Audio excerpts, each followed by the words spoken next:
नमस्कार दोस्तों, good evening. Asia net news Hindi के लाइव में आपका स्वागत है। आपके साथ मैं हूं श्रीकांत सोनी। देश में कोरोना के कुल जो है 13,387 केस सामने आ चुके हैं और इसमें से 1749 लोग ठीक भी हो चुके हैं। पिछले 24 घंटे की अगर बात की जाए तो एक दिन में 1007 नए मामले सामने आए हैं, 23 नई मौतें भी हुई हैं।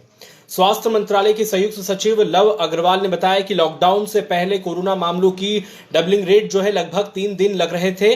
पिछले 7 दिनों के आंकड़ों के अनुसार मामलों को डबलिंग रेट जो है अब 6.2 दिनों की है।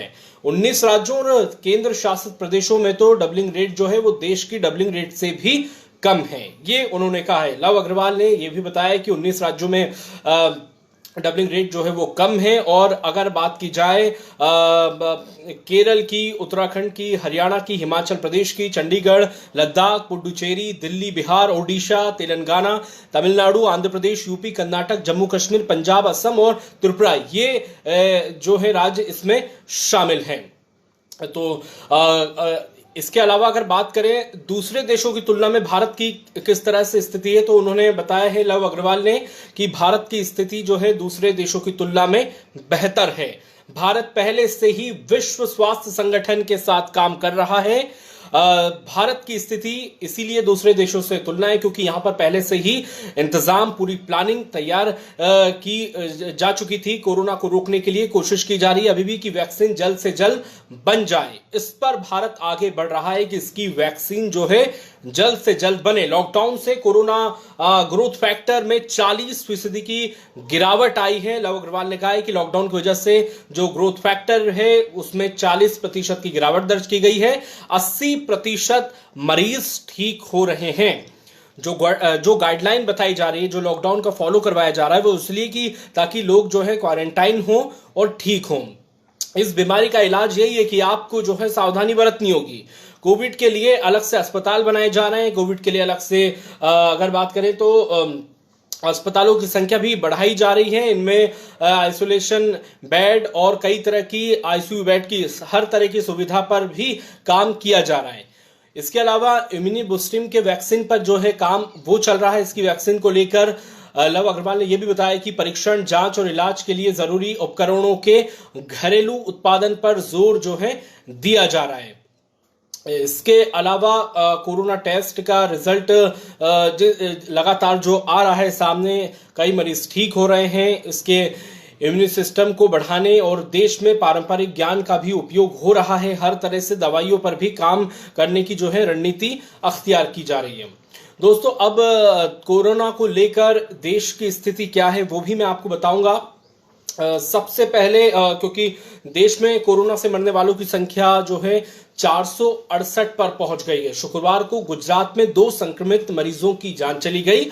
अब तक जो है राज्य में 38 लोग दम तोड़ चुके हैं। इसके अलावा महाराष्ट्र, बिहार, जम्मू कश्मीर, राजस्थान और मध्य प्रदेश में एक मरीज ने दम तोड़ा है।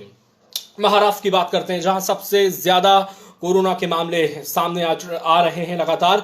पुणे में कोरोना संक्रमण से 50 साल के व्यक्ति की शुक्रवार को मौत हो गई। इस मरीज का शहर के से बाहर हॉस्पिटल में इलाज चल रहा था, यहां पर ये मौत हुई है। इसके अलावा राजस्थान की अगर बात करें तो राज्य स्वास्थ्य विभाग ने बताया कि गुरुवार देर रात जोधपुर में एक 56 साल के संक्रमित व्यक्ति की मौत हो गई है।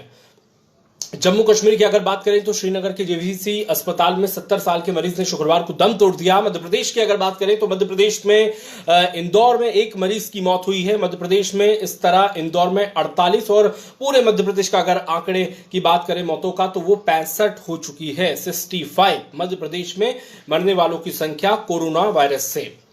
बिहार की अगर बात करें तो पटना एम्स में वैशाली के 35 साल के युवक ने दम तोड़ा है। गुजरात में राज्य से यहां पर संक्रमण से 2 मौतें हुई हैं, वडोदरा में और अहमदाबाद में। अगर बात करें मध्य प्रदेश में महाराष्ट्र में 7, दिल्ली में 6, पश्चिम बंगाल, गुजरात में 3, उत्तर प्रदेश में 2, कर्नाटक, पंजाब और तमिलनाडु में 1 मौतें हुई हैं। तो ये कोरोना वायरस से मौतों का हाल आपको हमने बताया। और सवाल फिर वहीं आकर टिक जाता है कि दोस्तों लॉकडाउन चल रहा है, कई गाइडलाइन आपको बताई जा रही है, सावधानियां बताई जा रही है कि उसका कैसे पालन करें। डॉक्टर्स भी कह चुके हैं कि ये जो बीमारी है कोरोना वायरस की, कोविड-19, कोरोना वायरस एक बीमारी का पूरा समूह है, कई तरह के इसमें वायरस हैं। आपको अगर इससे बचना है तो जो इस वायरस से जीत का प्रमुख हथियार है सोशल डिस्टेंस, उसे फॉलो कीजिए और लगातार अपनों से भी दूरी बनाइए। आप फिजिकल डिस्टेंस आप बनाइए।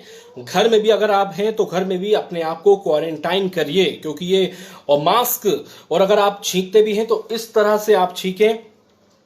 और जितनी ज्यादा सावधानी आप बरतेंगे कोरोना वायरस से जीतने की, हम जो है जल्द से जल्द इस पर विजय पालेंगे। कि इससे जीतने का एक ही मंत्र है, सावधानियां, प्रिकॉशन लेते रहिए, कोरोना वायरस से बचिए, घर पर ही रहिए और लगातार इस जो कोरोना वायरस की महामारी फैल रही है, इसे फैलने से रोकें। अगर आप अवेयर रहेंगे, आप लोगों को खुद जागरूक करिए, ताकि वो भी जो गलतियां अभी भी कर रहे हैं, जैसा कि हमें सुनने में आता है कि लॉकडाउन चल रहा है और लॉकडाउन में भी मरीजों की संख्या जो है कम क्यों नहीं हो रही है, उसका यही सवाल है कि कहीं ना कहीं हम लोग जो हैं वो जागरूक नहीं है इस बीमारी को लेकर। तो हमें जागरूकता बढ़ानी होगी, अवेयर रहना होगा, तभी हम कोरोना से जंग जीत जाएंगे। एशिया नेट न्यूज भी आपसे अपील कर रहा है कि आप घर पर ही रहें, अपने परिवार के साथ रहिए और कोरोना वायरस को हराने के लिए जो गाइडलाइन है उनका फॉलो कीजिए। बाकी खबरों के लिए आप बने रहिए हमारे साथ। नमस्कार।